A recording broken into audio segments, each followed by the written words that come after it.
back to Talkin Hoops with Rapheal Davis. In today's episode, we got my guy on.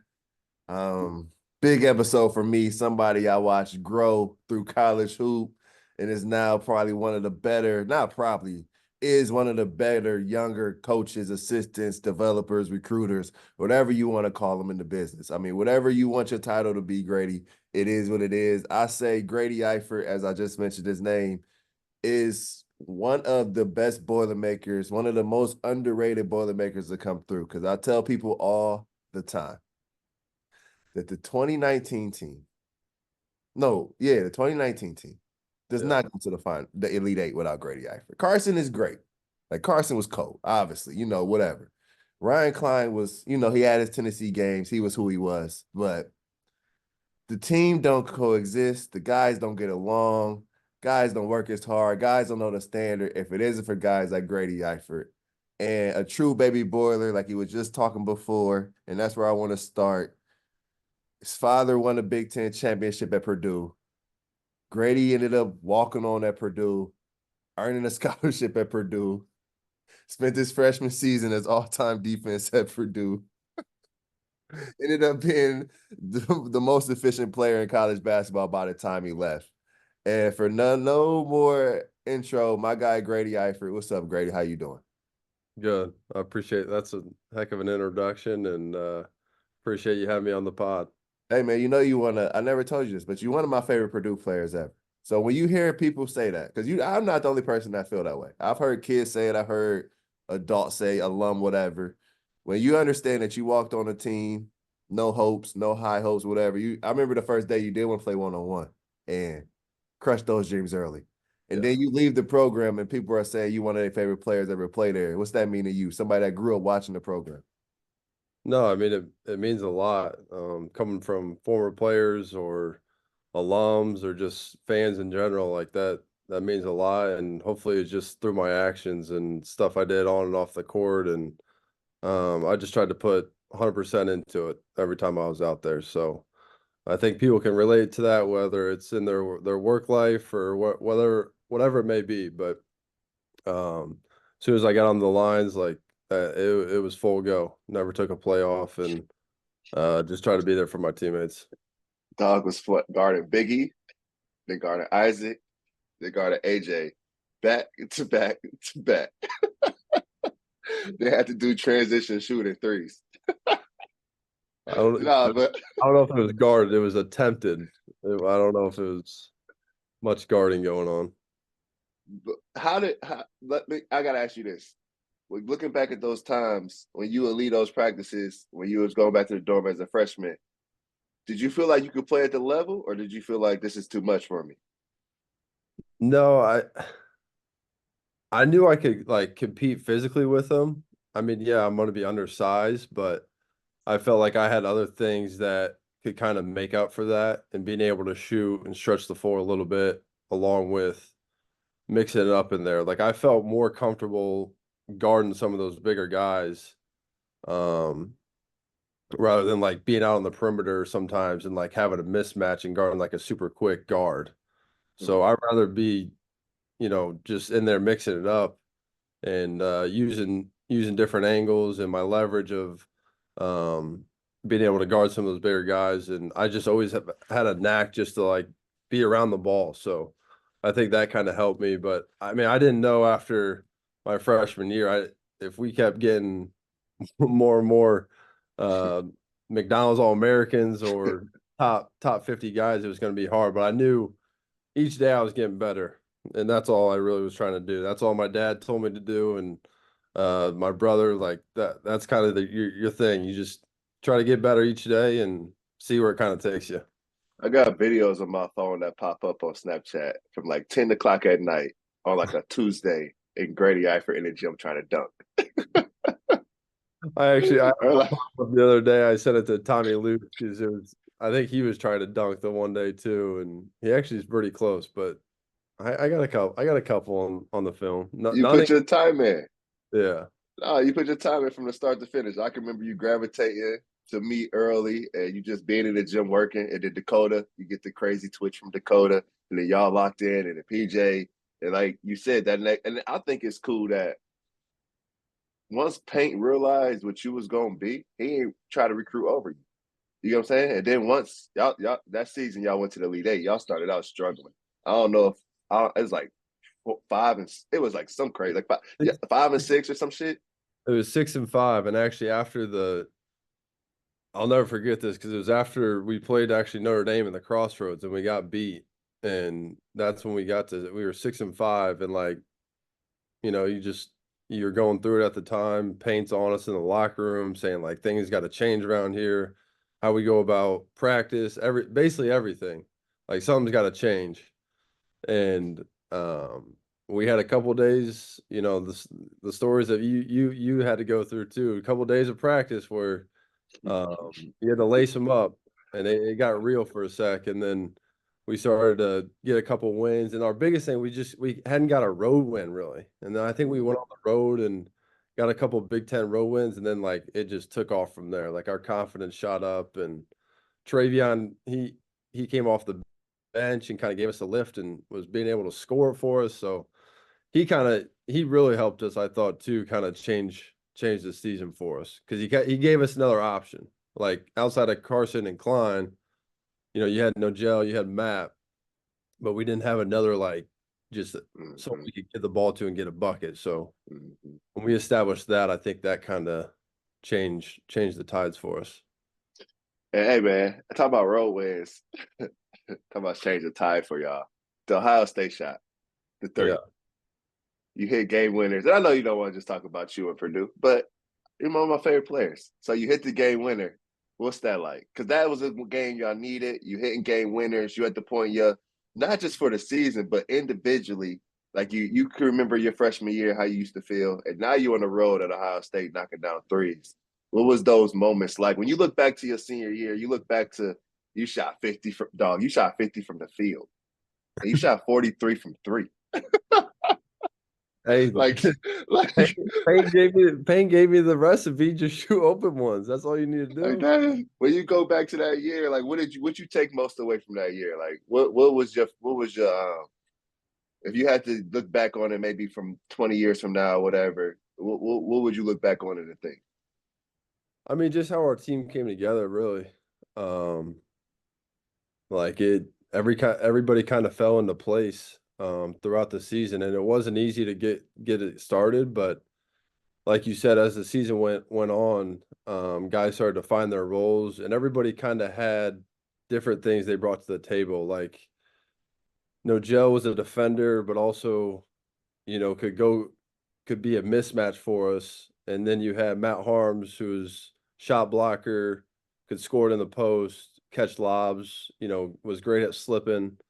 Then Aaron Wheeler, very athletic. Like, you just had different pieces that kind of had the makeup of the team and made us kind of unique. We played a different way a little bit, a lot of screening and a lot of cutting and triples and different stuff like that. But for the Ohio State game, the play I remember, I mean, outside of yes, hitting the 3 was big, but I remember I grabbed this rebound. I like went to the floor and I fouled out Big Wesson, and like that was a huge momentum for us to get him out of the game. And it was kind of one of those just hustle plays that just came out of nowhere. But Carson was the one that gave the ball up to me, so that was, you know, it just builds confidence. Like when your best player believes in you to make a shot like that, was big. And I think I ran in, like I shot it and I like took a step forward, and he was like, "Man, when you hit those daggers, like you can't think like act like it's off and then it goes in. Like you got to stick it and just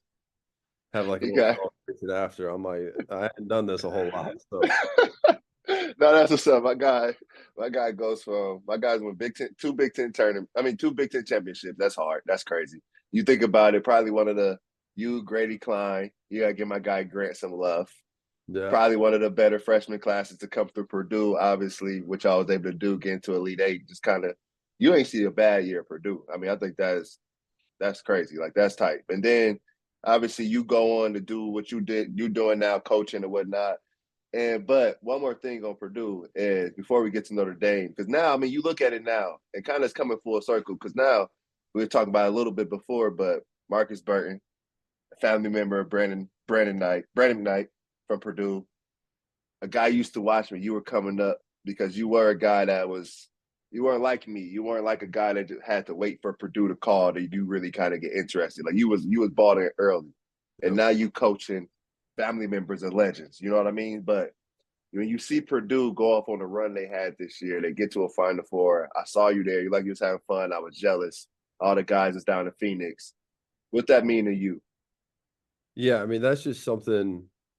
I mean, even from when I played and the guys, the teams before that, but like you hear Fletcher and Braden Smith talk about like how much they want to do it for paint, and I was the same way. Like that's all I cared about. Like get paint to a Final Four, help him reach his goals, and that's just something like the whole team has had. You could see it this year, like in the back of their mind. Zach coming back, like that was huge. I texted Zach after I think it was the Sweet 16 game or one of the games. It was just like big time performance, like the way he just willed Purdue to win was special. But just all the fans, all the alumni, Paint and the staff, like you're just super excited. And just to see all the support from the former players that were down there. I mean, I can't even count how many former players were down there. Um, but it was just cool to see, like, just the excitement for Purdue fans all over the country. No, that's what's up. I'm glad you got to experience that, man, because that's dope. Like to see Payne, a guy that's done it right, get there. I think everybody can be proud of it. But no, you enough is enough about the Boilermakers. Now you serve as the development and recruiting coordinator at Notre Dame, and a lot of staffs don't have this position. So if somebody was on the outside looking in, or a kid was trying to learn about college hoop and they were trying to get into a role, what do you do in this new role at Notre Dame, and how is your role affect the teams day to day? Yeah, a lot of player development stuff. Just on the court with guys. They kind of made this rule the last couple of years where now you can have two more guys on the court, which was I think it's big for any young professional who's trying to be a coach. Just because the last couple of years at Penn State, I wasn't able to be on the court. So now that I'm on the court, just being there for the guys, if they want to get workouts in or extra film stuff, just any way I can help. And then during the season, I'm more on the defensive side of the ball, so helping our assistants with scouts, personnel stuff, watching extra film. Like I said, with our guys, like I've learned that from you and Dakota, PJ. Of just when I play, you guys would always have your synergy up in the hotel before, so trying to get that to these guys and making sure they're watching the right stuff, knowing personnel. I think that's huge. Like I think if you look into the NBA now, like especially in the playoffs, I'm sure that's what they talk about a lot of the times, is just knowing guys' tendencies. And because once you get to this level, you can have all the plays in the book, but when it breaks down, you got to know what guys want to get to.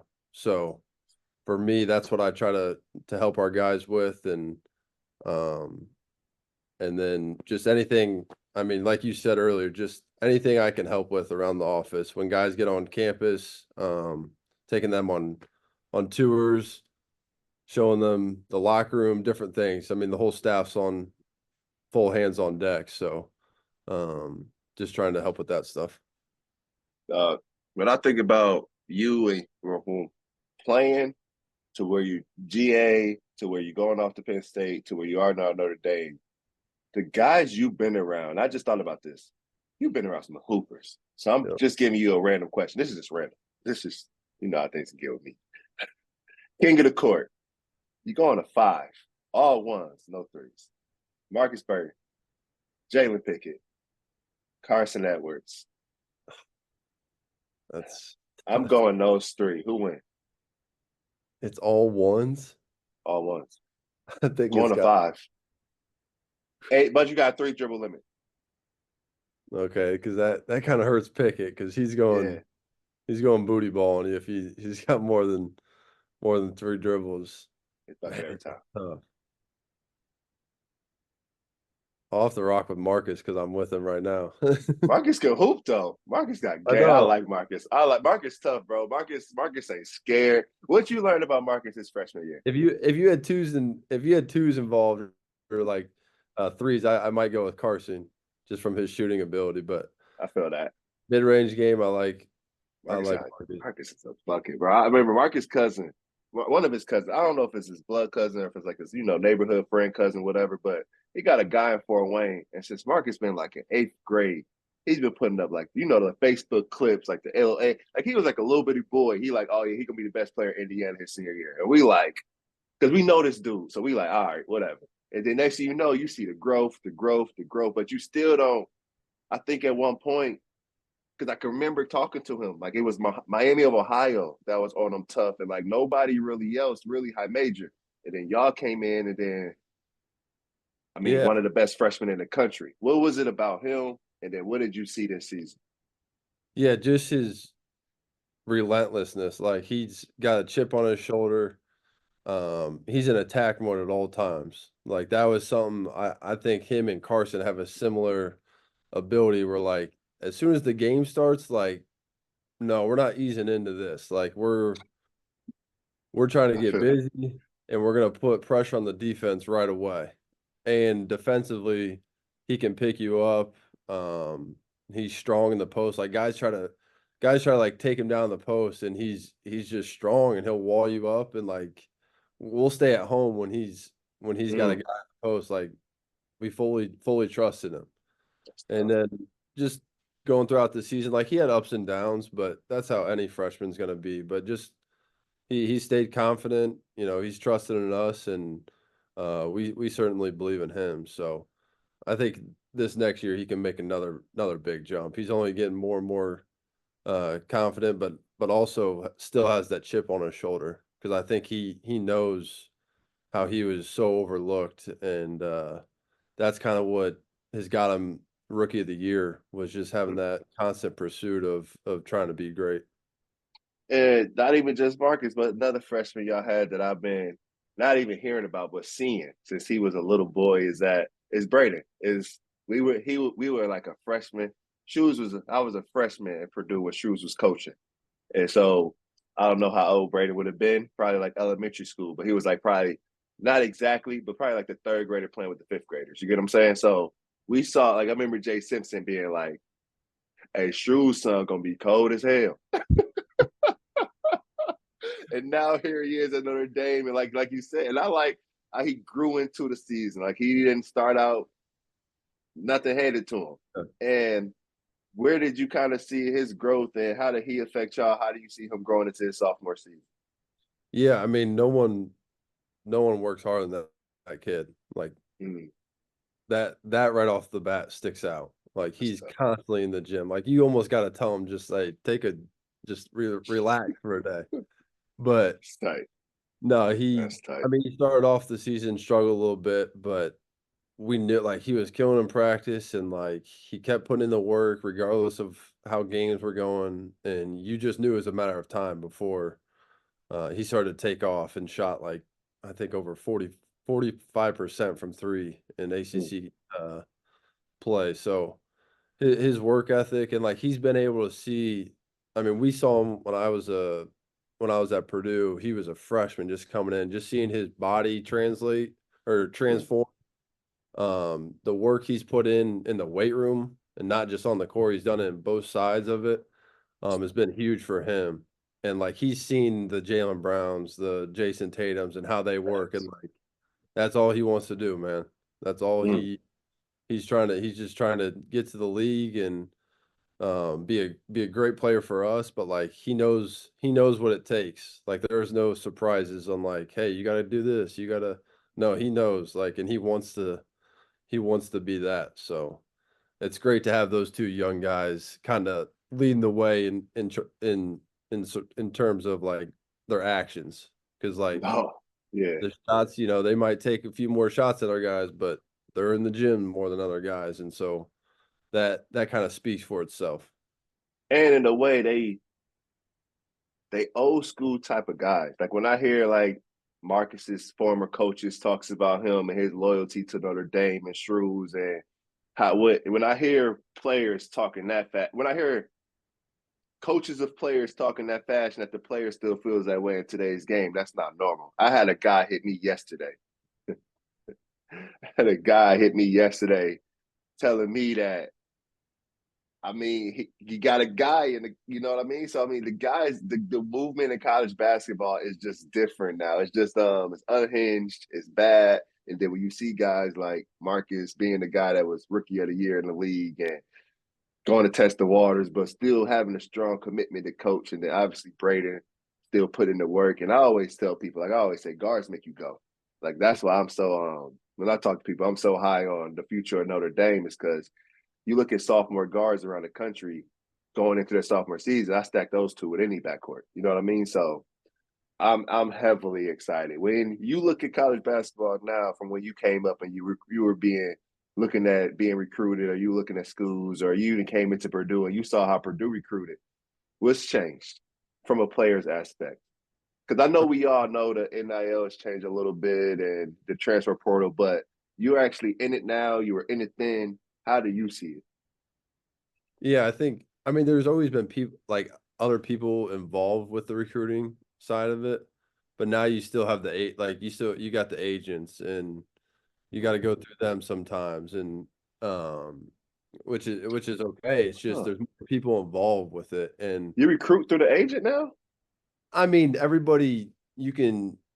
I didn't even never thought about that. They That's might crazy. they You're might be right. like, hey, can you reach out to such and such, or Yeah. you know what I mean? It's just because Yeah.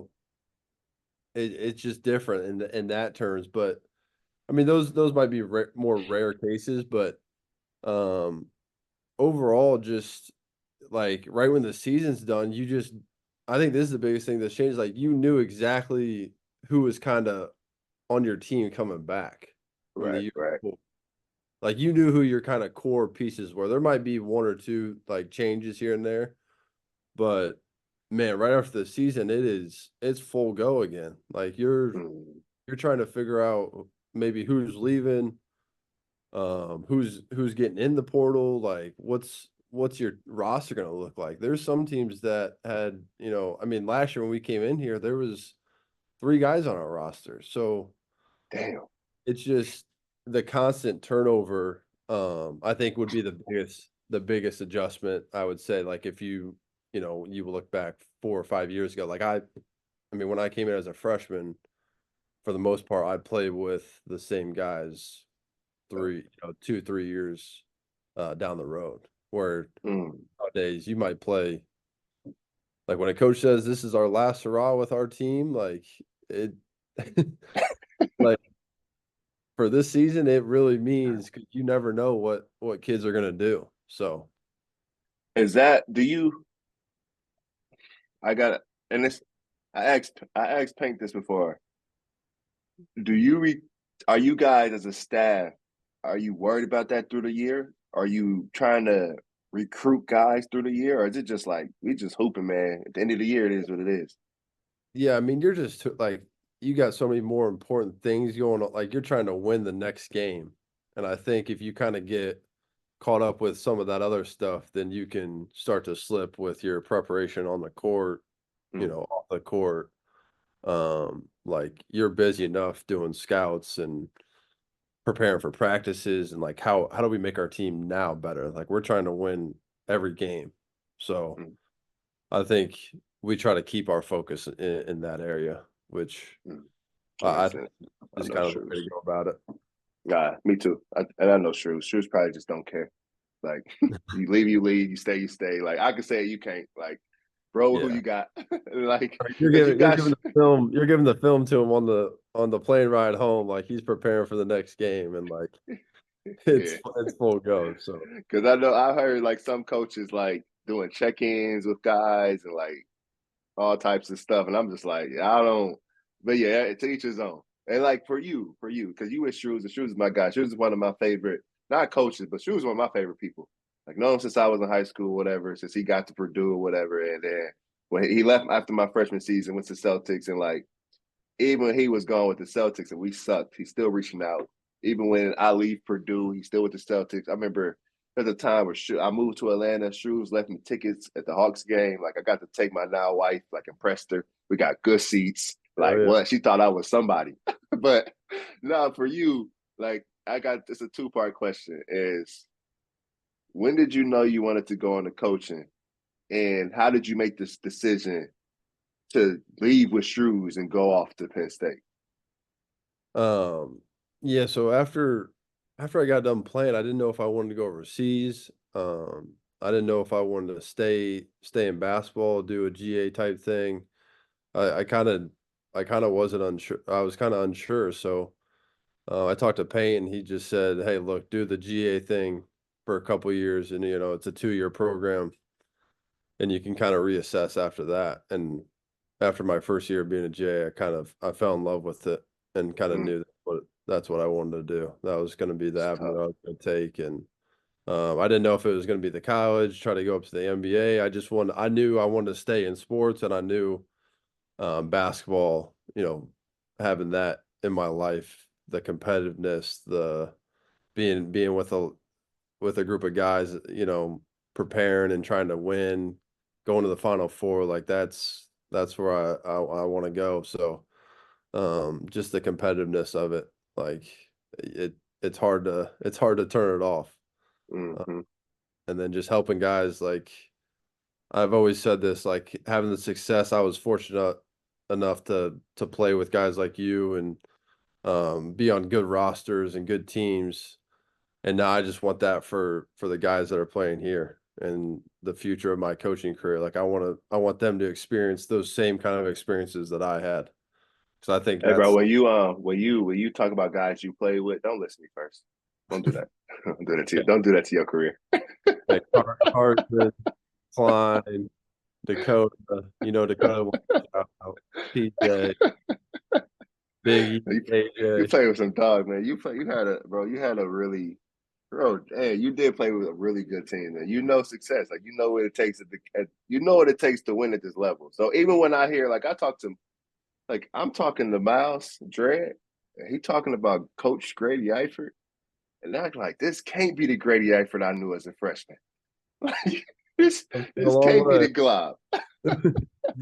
What is it like work? And just before I get you out of here, I gotta know just because I know what it's like being around Shoes as a player, being around him as just kind of like as an adult now. Shoes is cool as shit. But what is it like working for Shoes? What is Shoes like as a head coach? No, he's awesome. And to go back to the second part of that first question was just when he got the Penn State job, or he was kind of um interviewing for different jobs, he kind of kept me and PJ in the loop of like, hey, if I get something, like I want to bring one of you guys with, like or both, like he's just like, I don't know what it's gonna be, but I'm definitely gonna help you guys out. So when he followed through with that promise, it was big time for me. And then just as a coach, fiery and competitive on the court, but off the court, just like the nicest dude. Like cares about what's going on with your families. Gives you free time. In the off season, like he's really family centric, and that's big for me.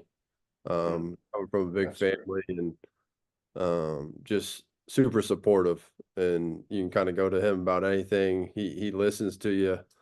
He takes advice from you. Um, so that's big. And then on the court, like just he wants to win, like super competitive, and like anytime we're going into arena and like he's leading us out, I feel comfortable because I know he's prepared. I know Mm-hmm. our team's prepared, and I know we're not going down without a fight. And like that's awesome. And same thing with Paint when he was at Purdue. Like Shrews is kind of taking different nuggets from Brad Stevens, Coach Paint, just the different coaches he's worked under and kind of made it his own. So it's been great the last couple of years working for him, and looking forward to the future. Shout out to Shoes, man. Shout out to Shoes. That's my guy. I'm happy for Shoes. I remember Shoes.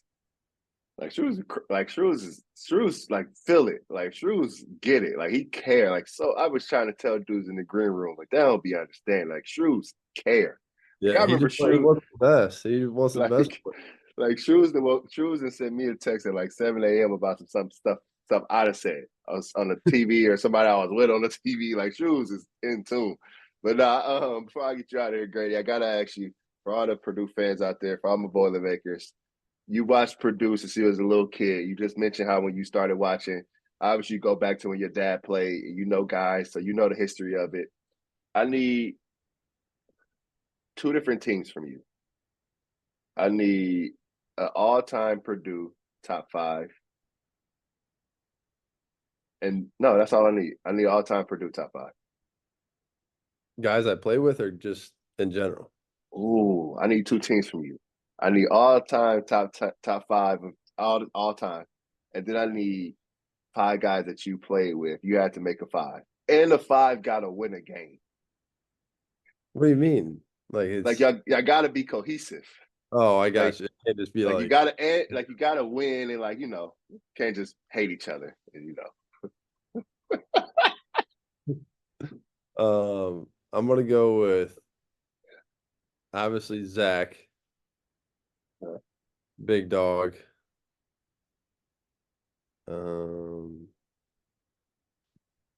Who's my shooters? I mean, I know shooters, but Carson's got to be on there. your five, not mine. Robbie and Etwan. I like it. I mean, it's I like it. It's a little unconventional. I mean, you don't really have a true point guard, but She got hoopers. you just got hoopers. Like you're talented enough. You'll figure it out. Yeah, you got enough. Etwan, he can play the point if we need, You or play one or two. Yeah.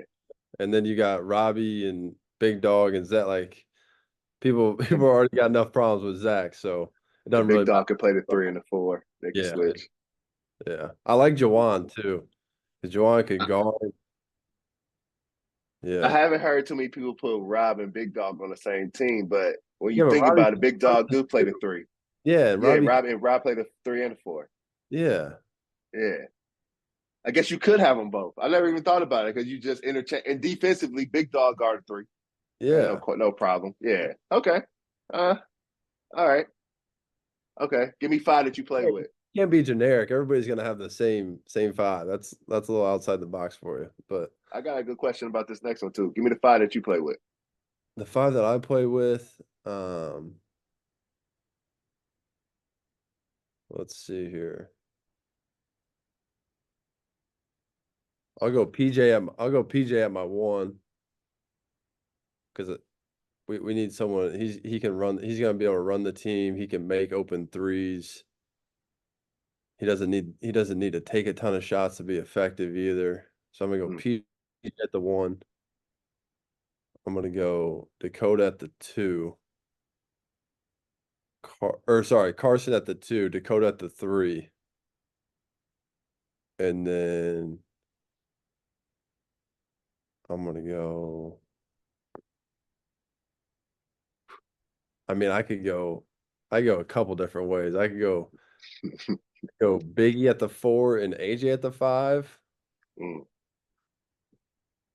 I could go you at the four, AJ at the five, because then we lock it up. Court shrink though. Huh? The court shrink though. Yeah. I could go Vince at the four though. Vince at the 4 is nasty. Yeah. I think I like AJ at So you really saying? So what you're saying is, I like AJ at my five though. I like AJ at the 5. We need a rim protector. AJ underrated. AJ gonna lose steam now that Zach just took off.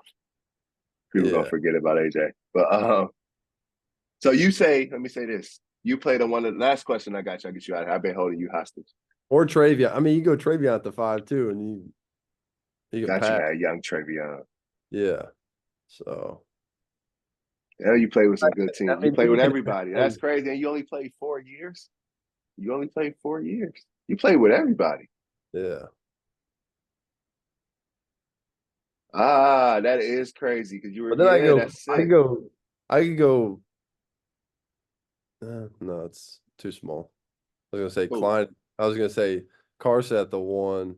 Carson Yeah, Carson at the 1, Klein and Dakota at the 2 and 3. So now you got shooting all over. But you could. You just needed like Vince at the 4 that could drive, get in the lane and make plays. Yeah. What a Hey space. man. Hey, best environment to coach in before I get you out of here. Because you played in best environments in the country. Now you're coaching on the sideline. You've been in the Big Ten. You've been in the ACC. Yeah. What's the best place to go?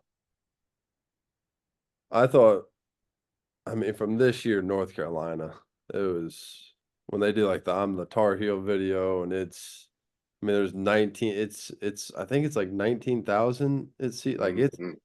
it's a big arena. Like Duke is cool, but it's smaller and I mean, it's hostile. Like it gets loud in there, but something about North Carolina, it was pretty cool. And there's like a long hallway you kind of walk through beginning of the game or like to come out of our tunnel, and like fans are down there, like it's like their court side, like it's packed in the hallway, and they got like security people like Oh, that's pushing tight. you over to create a lane for you to walk out, and it's like it's a long walk out there, and then like you get closer and closer to the arena, and you can hear the That's hard.